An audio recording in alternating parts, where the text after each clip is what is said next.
Hello, my friends. Yes, I know it's been a while. I apologize first. But you know what? I'm finally back, so I'm ready for another episode of our Coffee Corner.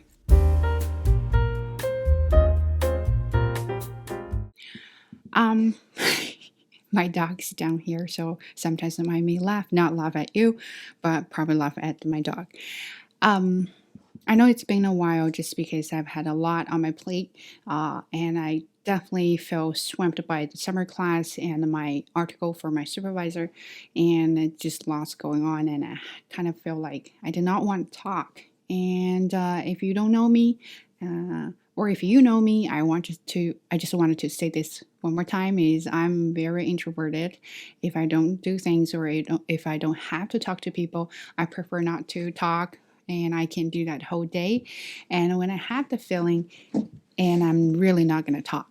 So that's why I sometimes feel like I wanted to do a video, but I didn't feel I wanted to talk. So kind of I put off the idea, and then finally I pick up my camera and my microphone, of course. And I can't believe since I got this new microphone, this is only the second time I'm using it. What a waste. So anyway, so I really didn't plan anything for this video or for this topic. I just came up with this idea about talking about, problems we have and the difficult people we have been dealing with, and some other pressure things we have at work or from your school or anything else. We can talk about this. And I've learned a new phrase about the style I'm doing right now is fly by the seat of my pants. So, and we'll just do that and see how that will end up with. Anyway, so I had this. This is my first year of doing a summer school with this program. Uh, I first thought about they probably only had 50 students in total. So per level, it could be like a 10 students per class or something like that. Until I got the summer class list, it was like 40 students, and 40 students are okay. So I'm sure some of you may have like a bigger class than that. But the problem is we're using new technology, and then it's very complicated even for me. I mean, I'm young, I know technology, I'm good at technology, and my English is good, and it's still very difficult for me. And my dog is kicking me. Thank you for helping me, baby. So anyway, so we're trying to get students on this avenue thing, but the problem is my students' English is very, very low. They're immigrants and refugees, and some of them actually don't really have much education. So it is very challenging for them to get on this new thing. What I did was to text everyone and or email everyone. They didn't even know how to use email. So how are they gonna get on this thing? Anyway, so I've been doing that for a long kind of time, and it's really like a long hours of work during a day. So I did that, and some students were really nice and sweet. They appreciated the work I did, but some of the students are just so difficult to handle, and not only them, and you're dealing with your coworkers, and then they're not really helping there. So I felt like super overwhelmed. So, and then I thought about, difficult people.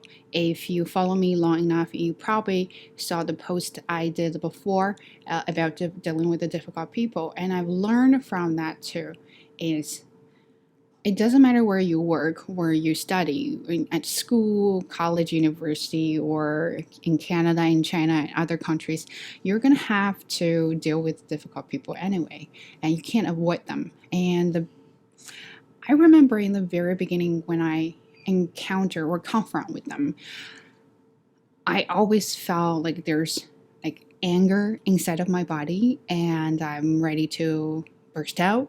And I realized it didn't help me with anything, right? And I felt upset, frustrated, and really, really mad.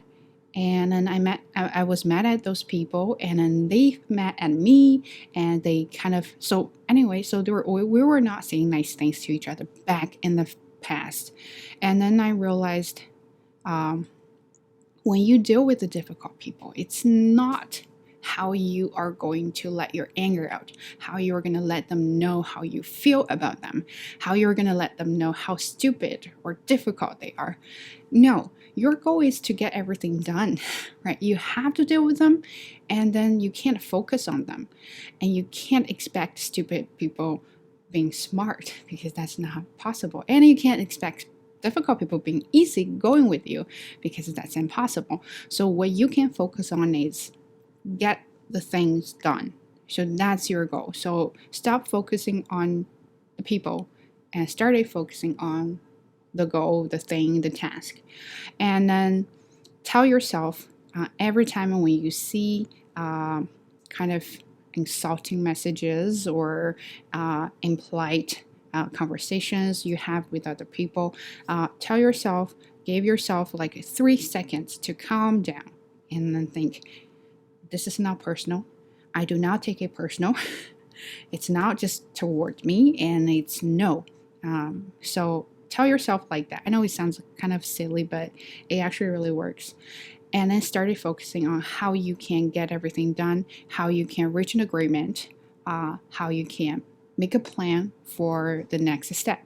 So that's how you can work on difficult people. So I had these students, they just didn't understand anything. Didn't understand English. Of course, they didn't understand email and the technology. In the past, I had this experience last year in September. I was super frustrated. I was mad. I was crying at home. I just like had all the negative feelings. At one time, I was going to explode. But then this year, I definitely felt a lot of improvement of controlling myself. It's more like you have to tell yourself you understand them. Okay, it's different value systems. For me, I want people to do things in my way because it's the best way.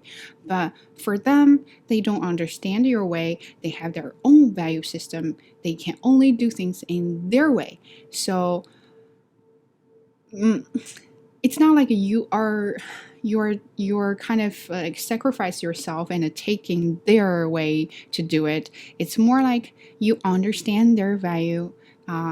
They probably don't understand your value, but you understand their value and you're trying to compromise without sacrificing yourself, and you respect their ideas, their ways to do things, but you also have to give your own opinions to let them know that your way actually doesn't work. So you have to rethink, right? What about doing things like that? Use simple language, be polite, just don't take anything too personal, don't take anything too emotional, just do it. And then I talked to the student. I was like, you know what, let's go through everything, and if you don't understand, I'll try to get help. So I contacted a main person because she speaks Arabic, so I asked her to join a team and help the students with the avenue. And then all of a sudden it worked out. Everyone was happy, right? It just at that moment when you see difficult people, when you deal with them, the anger you have will actually really stop you from being effective and efficient. So that's the one you need to deal with. You're dealing with your own emotions, not those people, right? So don't let them influence you, or don't let them affect you. Think about your goals. Your goal is to get everything done. My goal is to get every student online, and that's my goal. So being mad, being frustrated, being upset is not going to help me get them online. So I have to figure out plans, steps. After that, if you still feel super frustrated, anxious, or upset, find something to kind of get rid of it. So my way is to skip. Because I can only focus on skipping. Well, I got a lot of bruises on my body because I'm not good at skipping, but that's how I do it. And that's about difficult people. And then I think about problems. I mean, probably going to be a lot to talk in this video. I tend to avoid problems.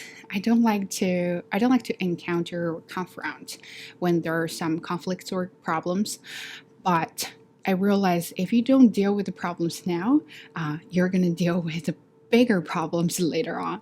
So And I forgot who said this. It's probably from a book. A long time ago, I saw that and it says, problems are problems. It doesn't matter where you are. But I have a lot of friends, not a lot, I have a few friends. They were always saying that, well, you don't have this problem because you're in Canada. Or something like, if they can go to another country, then I won't have this kind of problem. But the thing is, nobody knows, right? Because you've never had life like that. How would you know that will work out for you?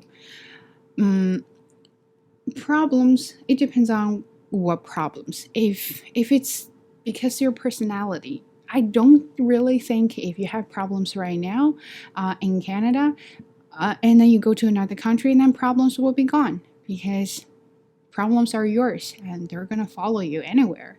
So the best way for me to deal with the problems is to just, you know, really kind of crush them. It's the thing you had to face, and I know it's painful, so you're just gonna have to do it. But that's the thing, that's the problem with the problems, is when you have problems, it's so painful and then you don't want to deal with it, and you start to procrastinate. That's how procrastination comes from, right?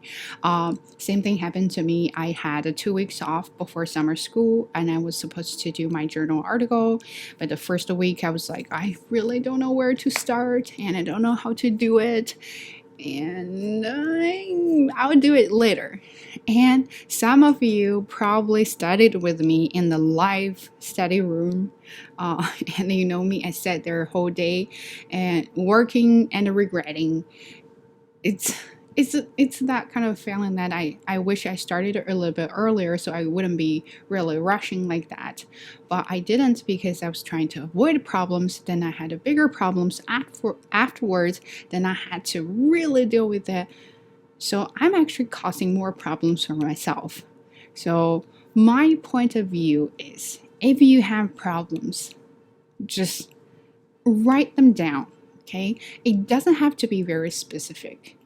It can be general, like, oh, I have problems talking to Emily. Okay, let's say that. So that's a very general question. And then you kind of break it down, break it into small pieces, break it down to small pieces. So you can say, what problems do you have when you communicate with Emily? It could be that she's very difficult, and you can write down why she's difficult. Is it because of me, or that is because of her? And you can also write down your plans, how to solve the problems. Or something like doing your homework, or doing your paper, doing your assignments, or whatever you're trying to do. It's always difficult to start because you don't know where to start, and then you're going to just give it up. But if you can write down your plans, steps for how you are going to do it today, okay? Try not to plan too far, just today, and you will find out it's actually not that difficult. You just need a mind map to help you and guide you to finish your work. And after you finish it, you will feel super awesome. Trust me, I've been there. I'm talking from my experience. So that's what I've been thinking about, or that's what I've learned from my experience dealing with the difficult people and problems. But I'm still learning. I just kind of want to get these ideas out so I can share with you guys. And I think I'll do a better job in next video. So I hope you like this, and I'll catch you in the next one. Bye.